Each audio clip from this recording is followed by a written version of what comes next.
Halo, selamat datang kembali di Repost, Reborn Podcast Station. Wow, kita akan selalu berjumpa di Repost karena kita nggak pernah kehabisan narasumber. Jadi, yang pertama, aku mau say hi for welcoming 2024. Happy New Year buat teman-teman semuanya dan semoga hari-hari kalian semakin semangat lagi, semakin power ya di 2024 ini. Nah, selain dari itu, aku di sini mau ngobrolin tentang hal-hal yang berbau kesenian. Kalau bau-bau kesenian itu bau-bau filosofis gitu ya. Hal-hal yang paling banyak dilihat secara visual di depan, tapi kita belum tahu nih di belakangnya akan seperti apa sih sebuah seni gitu. Tentunya kita nggak sendirian karena kita akan mengulas seni dengan Kak Yosep Arizal. Ya, Kak Yosep Arizal ini udah datang jauh-jauh dari Yogyakarta ke Surabaya. Ngapain lagi kalau bukan jelasin langsung tentang karya seninya. Anyway, kalian perlu tahu ya, perlu tahu dan sebelumnya udah pasti tahu tentang art jog, tahu nggak kan? Dan beberapa dari kita mungkin udah pernah ke sana ya kan. Dan di art jog itu ya kalian tahu lah Jogja dengan beragam karya seninya, dengan kota seninya dan kota travelnya, dan kita mau shoot out di seninya. Oke. Di salah satu karya art jog itu ada karya seninya Kak Yosep Arizal. Nih, mungkin beliau aja sih yang paling tepat buat bahas tentang karya seninya ini gitu. Karena ya kita mau langsung aja kenalan. Halo Kak Yosep. Halo. Ya, saya dulu Kak ke penonton. Salam kenal. Halo. Nama saya Yosep. Saya seniman dan berbasis di Yogyakarta. Itu aja sih. Oke, gitu aja, tapi karya seninya nggak biasa aja guys. Kalian harus tahu ya. Karya seninya mungkin bisa kalian cross check di salah satu pemberitaan. Udah kalian ketik Kak Yosep Arizal aja, udah pasti muncul bertebaran gitu. Jadi salah satu karyanya beliau itu perihal tentang ya seputar judulnya sih Al Maestro. Betul nggak Kak? Judulnya seperti itu. El Monstruo. El Maestro ya, oke. Nah, mungkin gambarnya bisa kalian cek ya, kayak yang contohnya di sebelah sini, ya kan? Dan mungkin sebelumnya aku mau flashback dikit, karena gimana ceritanya kita bisa ngobrol dan datengin Kak Yosep ke sini gitu kan. Nah, jadi yang pertama aku tahu tentang karya Kak Yosep tampil di Oasis Art Gallery. Jadi di sana ada salah satu karya yang berjudul Makan Makam. Ya. Dan menariknya adalah itu kayak serpihan potongan, tapi dia diletakkan sesederhana di atas rumput. Tapi ternyata setelah aku gali lagi dan aku tanya, awalnya kita DM dulu ya kan Kak, DM dulu terus nanyain, dan kayak saya super welcoming buat jelasin itu semuanya. Dan wow, I'm so amazed, dan emang gak salah lah, salah satu dapat award dari Youth Artist Award ya di Yogyakarta waktu itu di Arjok 2023. Kak, aku mau ini sih aku mau tahu lebih dalam gitu loh. Untuk dari karyanya Kak Yosep kemarin Makan Makam tuh, itu spill sedikit deh Kak, nyeritain tentang apa sih gitu. Kalau karya saya yang di Oasis itu judulnya Makan Makam, saya ingin membicarakan tentang bagaimana intoleransi terhadap salah satu etnis di Indonesia itu masih terjadi gitu, terutama pada etnis Tionghoa gitu. Karena kalau kita dengar misalnya kata bong pai gitu, bong, banyak orang yang masih beranggapan bahwa bong itu ya pasti identik dengan perbuatan cabul, orang-orang lokal berbuat cabul di situ, atau kayak prostitusi gitu sih. Dan inspirasi utamanya itu ada di Makam Kembang Kuning, di mana Makam Kembang Kuning itu masih dipakai sebagai tempat pemakaman orang-orang Tionghoa, dan di situ masih terjadi transaksi prostitusi yang liar gitu bagi yang saya. liar ya.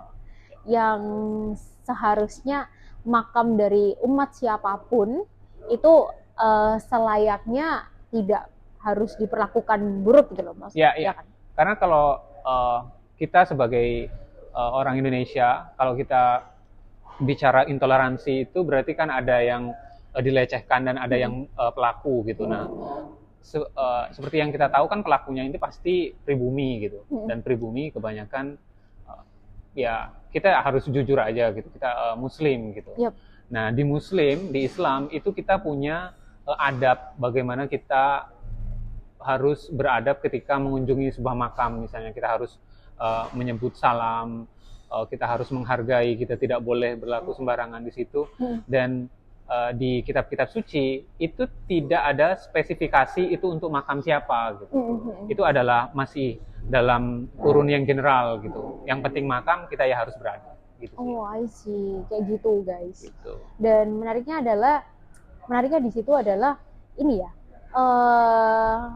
Sebenarnya menyinggung gitu loh, menyinggung perihal tentang hal yang berbau prostitusi atau seksualitas orang-orang itu yang tidak sepatutnya dilakukan di suatu tempat yang suci lah, yang artinya untuk tempat peristirahatan orang-orang itu. Ya, bagi saya masih banyak opsi gitu sih. Kenapa harus di makam gitu? Yeah. Kenapa harus di makam? Itu aja sih. Karena apa ya? Ya ada tempat-tempat lain yang sewajarnya dipakai untuk hal-hal seperti itu gitu, nggak harus di makam. Dan kenapa harus makam Tionghoa gitu? Kenapa nggak makam pribumi gitu? Okay. Misalnya pribumi melakukan hal itu di makam pribumi gitu. Itu kan kayak lebih netral gitu dibanding itu ditujukan kepada makam etnis tertentu gitu sih. Siap. Dari saya. Oke, itu sedikit spill ya tentang salah satu karyanya. Karyanya yang waktu itu aku lihat di Oasis Abdaleri yang makan makam gitu. Nah, selain itu Kak, jauh-jauh ke Jogja itu mau ngenalin tentang dan menjawab apa sih filosofi dari salah satu karya yang El Mostro itu sih Kak, ya kan? Itu dan sebetulnya juga melihat dari karya-karyanya Kak Yosef, aku telusurin nih, so far masih di sosial media ya, belum lihat langsung nih ya kan. Itu ada beberapa yang kayak makan makam itu tadi, El Mostro, mata jarum, ada tanggalan Barawia gitu. Itu kan semuanya hal yang berkaitan dengan hal yang tabu gitu loh di masyarakat. Mungkin yang pertama dulu deh, El Mostro sendiri itu mau ngasih impresi apa sih ke masyarakat? Kalau El Monstruo itu saya ingin membicarakan bagaimana orang yang memiliki kuasa itu mengeksploitasi orang-orang di bawahnya sebagai tameng atau topeng untuk menutupi kekurangan yang ada di dalam dirinya. Gitu. Karya itu emang saya khususkan untuk dipamerkan di Yogyakarta. Itu untuk membicarakan bagaimana monarki di Kesultanan Mataram ya, di situ ada Surakarta, ada Yogyakarta, itu masih menerapkan eksploitasi itu bagi saya gitu. Oh gitu, ya. Oke. Dan termasuk pilihannya memilih beberapa maksudnya itu kan mulai dari atas sampai bawah ya, mata, hidung, mulut, dan ada salah satu yang aku bisa dibilang menyinggung tentang hal tabu, ada payudara dan ada penis kayak gitu. Itu kenapa harus itu gitu? Apakah bentuk dari seksualitas itu jadi tameng juga seperti filosofis tadi? Ketika orang menganggap bahwa karya saya itu selalu berkaitan dengan seksualitas gitu, bagi saya mereka hanya melihat sisi luarnya saja. Mereka belum masuk lebih dalam menyelami karya tersebut gitu. Karena contohnya misalnya karya El Monstruo itu kalau kita lihat secara visual itu dari atas itu adalah bola mata, terus diikuti bentuk hidung, bibir, terus baru tangan, payudara gitu. hingga akhirnya kaki gitu. Itu untuk merepresentasikan tubuh sih, bahwa kita ada mata, ada hidung, dan itu berdasarkan konstelasi ini gitu. Ada pertama mata dulu, ya seperti itu. Dan kalau melihat karya itu secara langsung, karya itu bisa dimasuki. Jadi ada performance-nya juga, orang baca puisi dan bisa baca dari dalam instalasi itu seolah-olah bersembunyi di balik kepingan-kepingan tubuh itu. Gitu sih. Oke. Terus kalau pilihan judulnya Al Monstro sendiri itu dari bahasa apa sih, Kak? Sungguhnya seniman kan memiliki taktik gitu. Bagaimana ketika saya membicarakan misalnya Keraton Jogja dan saya memamerkan di Jogja, berarti saya harus mempersiapkan strategi bagaimana kritik saya itu tidak terbaca secara langsung oleh masyarakat Jogja gitu. Jadi saya menggunakan judul El Monstruo itu sungguhnya dari bahasa Spanyol yang artinya itu adalah monster laki-laki gitu. Dan kata itu saya pilih dari La Monstrua gitu. La Monstrua itu adalah monster perempuan gitu.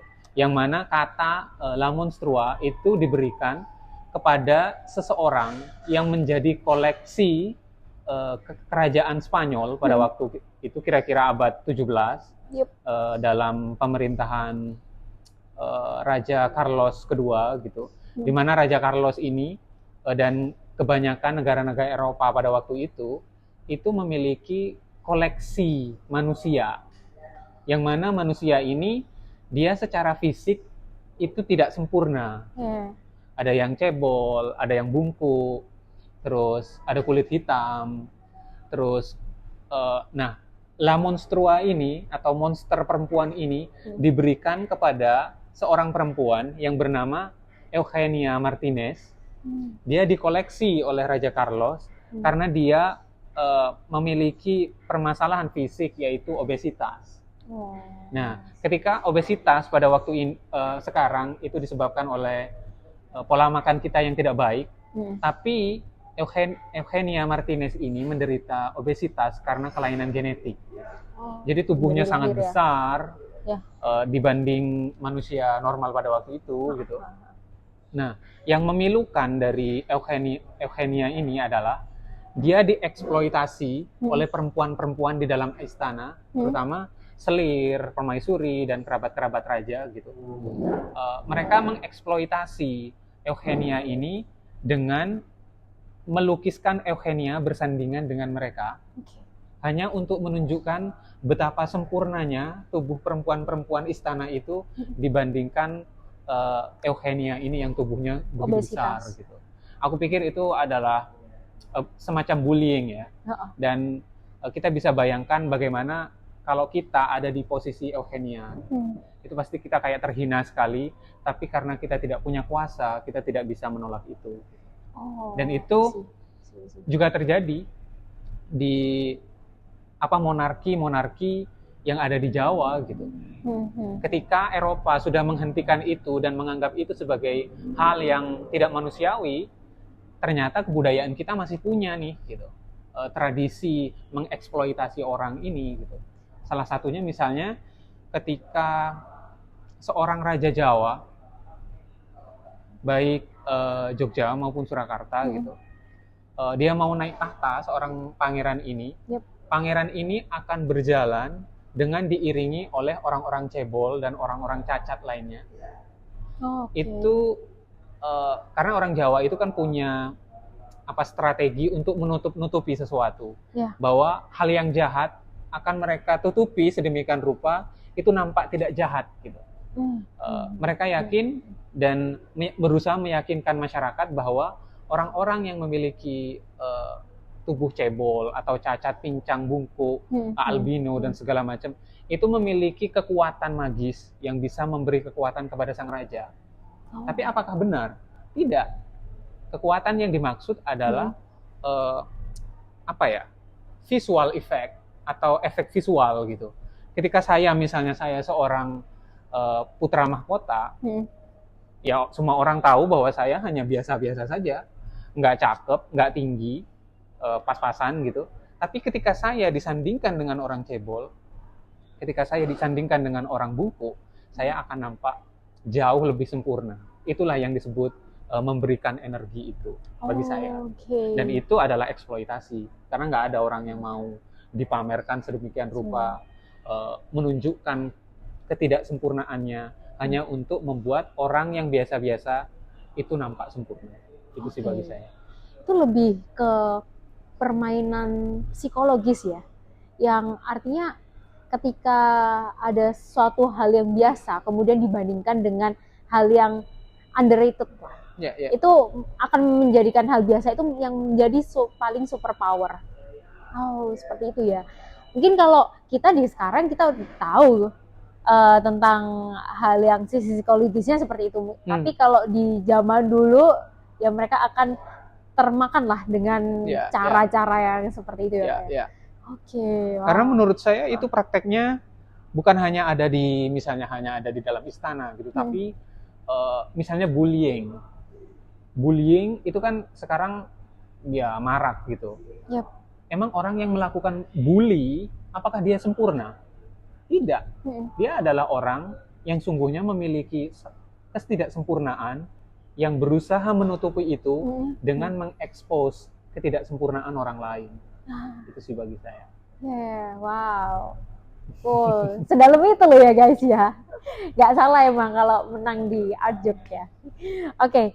Terus Kak, sebenarnya kita mau gali lagi gitu. Ternyata nggak serta-merta ada salah satu organ yang ditampilkan itu hal yang sensitif gitu. Ternyata ada maksud dan filosofisnya di balik itu semua. Terus aku baca salah satu artikel nih tentang Kak Yosef gitu, yang emang banyak gitu loh karya-karyanya membahas tentang feminisme, terus seksualitas, mungkin ya berkaitan dengan hal-hal yang sensitif gitu, yang artinya nggak semua orang nih akan mendapatkan bisa mendapatkan edukasi.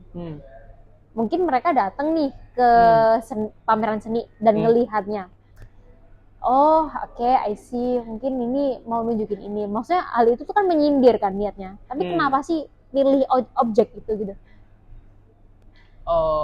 Kalau pemilihan objek biasanya itu cukup subjektif gitu, karena tiap seniman punya selera artistik sendiri sih, kenapa harus seperti ini gitu. Dan itu berbeda-beda antara satu seniman dengan seniman lain gitu.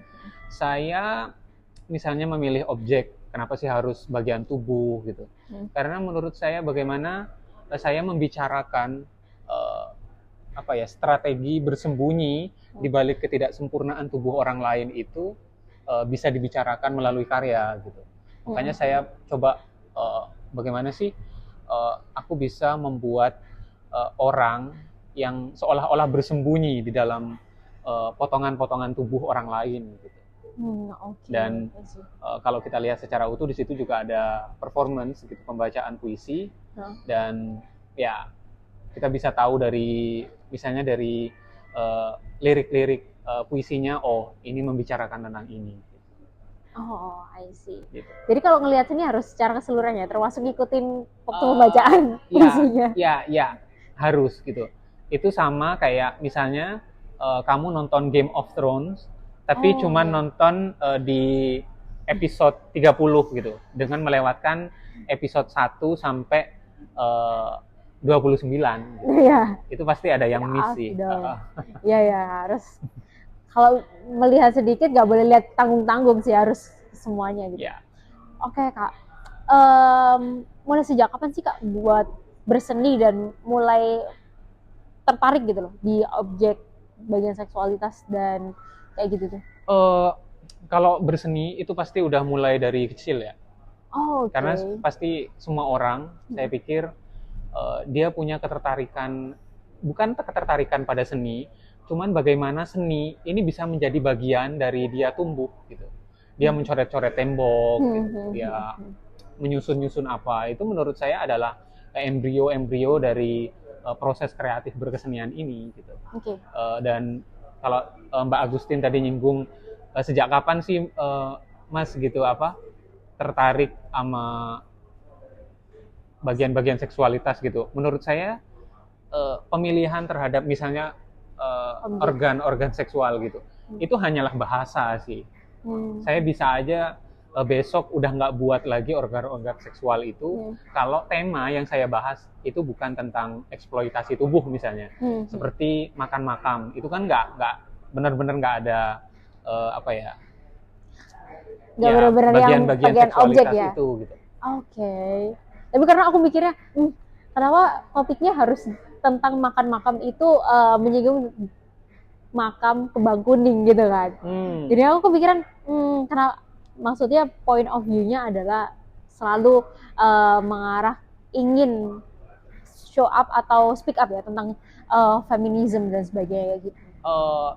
Bagi saya yang kita butuhkan saat ini itu bukan cuma karya yang bisa menghiasi dinding atau karya yang indah-indah, tapi kalau bisa kita juga bukan menyelesaikan masalah, tapi bagaimana kita mempertanyakan hal-hal yang menjadi masalah ini gitu. Misalnya kalau sekarang itu masalah yang kita hadapi itu adalah ketidaksetaraan, ketidakadilan gitu. Misalnya seperti yang terjadi di makam Kembang Kuning itu tidak adil, tidak setara. I see. Oke. Terluruskan ya. Ya. Oke. Terus satu lagi nih, karya yang paling eksklusif karena dibawa langsung dari Jogja. Sebenarnya bukan, nggak sepenuhnya ya, karena hanya bagian saja. Bagian aja ya. Dimana kalau fullnya kan bisa lah lihat, harus cross check di Instagramnya Kak Yosep nanti. Nah, ini Kak, apa sih yang dibawa nih Kak?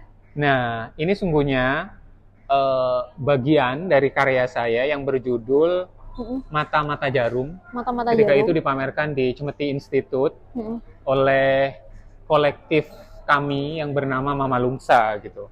Nah, di situ saya berusaha mencoba membuat bra, tapi ukurannya besar sekali. Dan itu membicarakan bagaimana seharusnya agama, terutama Islam, harus bisa menjamin keselamatan perempuan dari misalnya pelecehan, pemerkosaan, dan eksploitasi seksual lainnya gitu. Karena itu sudah cukup jelas gitu di dalam kitab suci bagaimana agama itu membentengi kita dan membekali kita dengan hukum. Oke, jadi ini bisa ditunjukin sih ke teman-teman. Ya, ini dia pita yang saya pakai untuk membuat branya itu. Jadi ini pita biasa aja, boleh nggak lihat? Oh, boleh. Nih, silakan nih. Ya. Ini pitanya dan berbagai ada lafaznya gitu ya? Ya, di situ. Kalau ini ceritanya apa nih Kak lafaznya? Di situ lafaznya itu, kalau saya baca itu berbunyi, katakanlah kepada laki-laki yang beriman agar mereka menjaga pandangannya dan memelihara kemaluannya. Oke. Dan itu ditranslasi langsung dari ayat Al-Quran gitu. Bahwa kita sudah punya loh kayak gitu. Masa sih laki-laki itu masih mau melecehkan gitu, padahal udah jelas gitu ayatnya. Oke. Terus ada jarum nih. Jadi untuk tampilannya sendiri itu kan ada jarumnya sendiri. Nah, kalau dari jarumnya sendiri itu maksudnya apa sih? Kenapa harus ditusukkan di bra gitu? Oh, ya. Nah, ini saya pikir jarum. Saya pikir jarum adalah mungkin simbol yang bagi saya sangat cocok untuk dia memiliki sifat yang mungkin multi interpretable gitu. Kayak jarum, kita bisa pakai jarum sebagai misalnya simbol kemaluan laki-laki gitu. Atau kita anggap jarum sebagai benda yang bisa menyakiti, yang kalau ketika kita masih kecil, kita sering baca buku-buku misalnya siksa neraka gitu. Bagaimana sih jarum ini dipakai untuk menghukum perempuan misalnya yang dia suka berzina atau apa gitu. Tapi sekarang kita balik, bagaimana kalau jarum yang segede ini itu kita bayangkan untuk menghukum laki-laki yang misalnya nih matanya jelalatan atau kemaluannya nggak bisa diatur. Yap. Gimana nih kalau kita pakai perumpamaan itu? Itu sih. Oke, itu tadi yang sudah dijelasin sama Kak Yosep. Buat ada jarum, terus habis itu di sebuah kain dengan nafas yang tulisan dibaca secara bahasa Indonesia ya Kak? Ya. Bahasa Indonesia. Dan itu masih menyinggung tentang lebih tepatnya speak up tentang hal yang ketidakadilan atau di tengah-tengah antara gender laki-laki dan perempuan gitu kan. Kenapa sih Kak? Maksudnya hal itu terinspirasi dari mana? Kenapa harus pilih itu? Apakah itu emang kejadian yang terus merenungi Kak Yosep atau seperti apa? Fokus saya itu adalah bagaimana karya saya bisa mencoba mempertanyakan hal-hal ketidakadilan gitu di masyarakat kita gitu. Nah, ya misalnya pelecehan itu ya bagian dari itu gitu. Karena saya pikir tiap orang pasti merasakan adanya ketidakadilan gitu. Entah itu memori masa kecil atau apa gitu. Nah, di sini saya ingin karya saya selain menjadi objek yang bisa dipamerkan gitu kepada publik. Lalu publik dapat apa sih ketika melihat karya saya gitu? Selain misalnya melihat, oh karyanya indah gitu. Ya kalau karya saya indah gitu. Kalau karya saya nggak indah, terus publik dapat apa lagi nih gitu. Selain mungkin narasi-narasi yang bisa saya sampaikan melalui karya itu gitu. Oke. Ya seperti itu.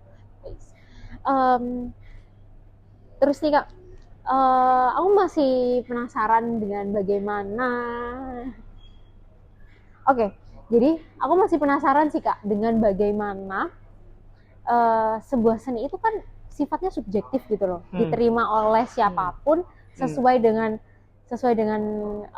pengalamannya dia, sesuai dengan latar belakang kisahnya dia, dan pada akhirnya dia bisa mendefinisikan seni itu dan akhirnya diterima. Nah, tapi sebenarnya ketika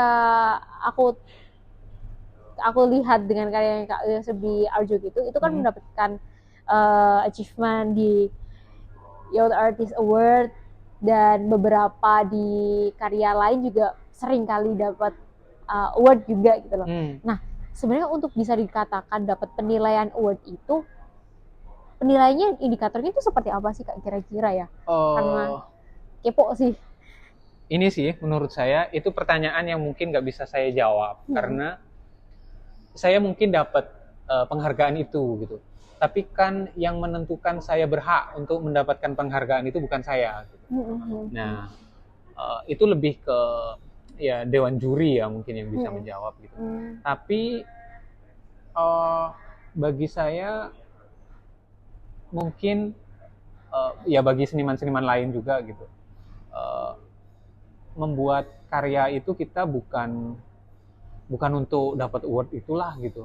Ya itu bonus aja gitu.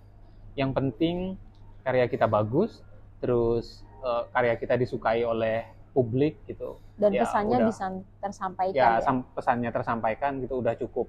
Nah, perkara itu nanti bisa dapat award atau enggak, ya itu kita serahkan ke dewan juri saja. Oke. Tapi kalau dari menyusahkan. Kalau dari karyanya yang ini nih Kak, dia waktu dibentuk itu sampai berapa meter? Sepertinya 2 meter ya. Terus tingginya itu menyesuaikan sih. Karena tinggi itu karena saya pakai model juga, jadi ada performance-nya juga. Nah, bra-nya itu harus benar-benar menutupi muka modelnya. Jadi kalau modelnya tinggi ya bra-nya ikut tinggi gitu. Kalau modelnya dapat yang pendek ya bra-nya ikut pendek gitu. Oh gitu. Ya. Berarti modelnya itu manusia atau emang dia ada replika bentuk tubuh? Enggak, saya pakai manusia karena eh, untuk performance itu bagi saya lebih lebih pas ketika itu benar-benar manusia gitu. Ketika misalnya proses penusukan jarum ini ke celana model itu ya akan lebih terasa kalau itu yang ditusuk benar-benar celana yang benar-benar dipakai oleh model laki-laki gitu. Beda kalau itu yang pakai manekin, oke. Orang udah bisa menilai. Nanti kalau itu bleset, ya itu kena manekin. Tapi kalau ini bleset, itu benar-benar kena tubuh laki-lakinya. Gitu sih. Jadi kayak ada tantangan gitu. Harus harus hati-hati nih gitu. Gitu. Dan lebih hidup juga ya kalau misalkan dipakai sama manusia asli dibandingkan manekin gitu. Mungkin maknanya juga bisa berubah juga. Ya, karena kita membicarakan tubuh gitu. Ya, akan lebih baik kalau itu benar-benar tubuh yang kita hadirkan. Oke, I see. Wow, that's cool. Kak, aku tuh kemarin masih bertanya-tanya gitu kan tentang bagaimana, kenapa kiblat atau inspirasinya itu loh ke siapa gitu. Tapi Kak Yasef jawabnya tidak berperan ke siapapun karena idealis gitu. Apakah seniman itu harus seperti itu? Seperti itu atau kayak gimana sih? Nah, ketika saya ditanya pertanyaan itu, Kak Yosep kiblatnya ke seniman siapa gitu. Itu bagi saya pertanyaan yang apa ya? Harus bukan sulit dan ketika seorang seniman bagi saya memiliki satu kiblat, ya dia akan menjadi seperti kiblatnya itu gitu. Saya mengagumi beberapa seniman Indonesia. Misalnya ada Mela Yarsma, terus ada Melati Suryodarmo gitu.